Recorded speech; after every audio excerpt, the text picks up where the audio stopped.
If you're a newer or returning player to the First Descendant for Season 3, hang around, let me walk you through my daily routine that I use to get gold and materials to advance in the game.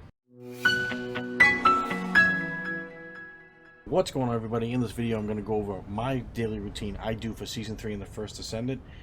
The nice thing about this little routine is you can do it all in just about an hour. So the first thing in my daily routine is literally just logging in the game and getting your daily bonus. The next thing I do is head over to the Infiltration Operations terminal and I get into the Disrupt Invasions. If you're not familiar with what the Disrupt Invasions are, they are the two red areas on the map when you log into the Infiltration Operations hard mode. You'll see two special icons in those red maps. Those are the Vulgar's Invasions. You can do two of these in a 24-hour period. Everybody's reset is different depending on your time zone. You end up getting 5 million in gold total, as well as 2,000 Ironheart particles, which, as you know, we need those for the inversion reinforcement. Once you select one of the two operations, you're going to want to select the Disrupt Invasion and either start a private or a public operation.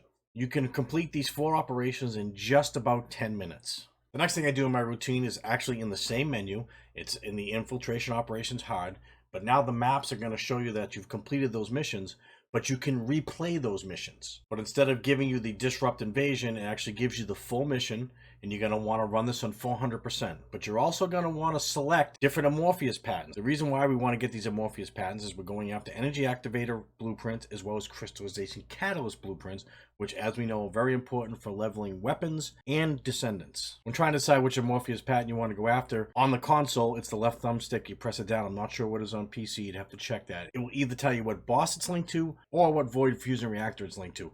Either one will work, and I'll show you a little later a little trick you can do to help you increase your chances of getting these. Make sure you run these on the 400% level. I usually run them 3 to 4 times because each run will give you 2 Amorphous patterns. If you run up to 4 times, you get about 1 million in gold, along with the fact that you get Descendant XP and Weapon XP, as well as components, modules, and other material that you may need for different things you need to craft. If you end up running these missions 4 times, they will take about 25 minutes. Now for the third part of my routine, whichever Amorphous pattern I decided to farm that day, I head over to that area and I either fight the boss or I do the Void Fragment. Once you defeat either the boss or the boss for the Void Fragment, you're going to want to go in and shape that Amorphous pattern. Now, with Crystallization Catalyst blueprints, the drop rate is 20%. With Energy Activator blueprints, the drop rate is 6%. There is a way to increase your drop rate for the Energy Activator blueprint.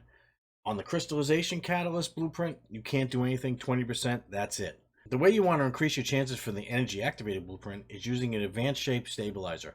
If you do not have any Advanced Shape Stabilizers, you can craft these in a Nace and Albion.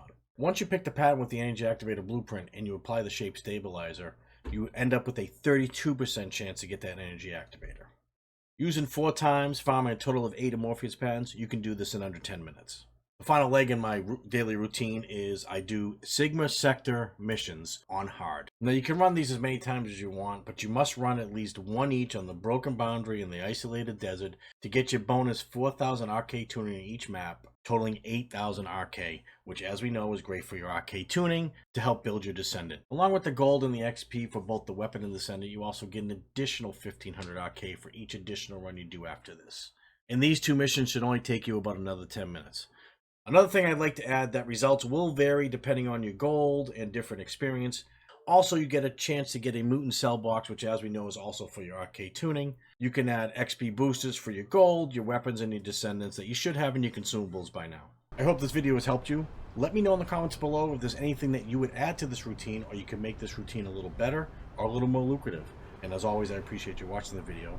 If you enjoyed the video, please consider subscribing, hit the notification bell, leave me a like, and a comment below what you think of the video, or would you like to see in future videos. If you want to catch me live, you can catch me live here on YouTube, on Twitch, and Kick on Wednesday and Thursday at 7:30 p.m. Eastern, and Sunday at 6:30 p.m. Eastern. I also have a Discord. There's a link in the description below. You can join that, ask any questions there, or just hang out in the community. And I have a question for all of you. Have you seen this video on essential tips you should change in the First Descendant?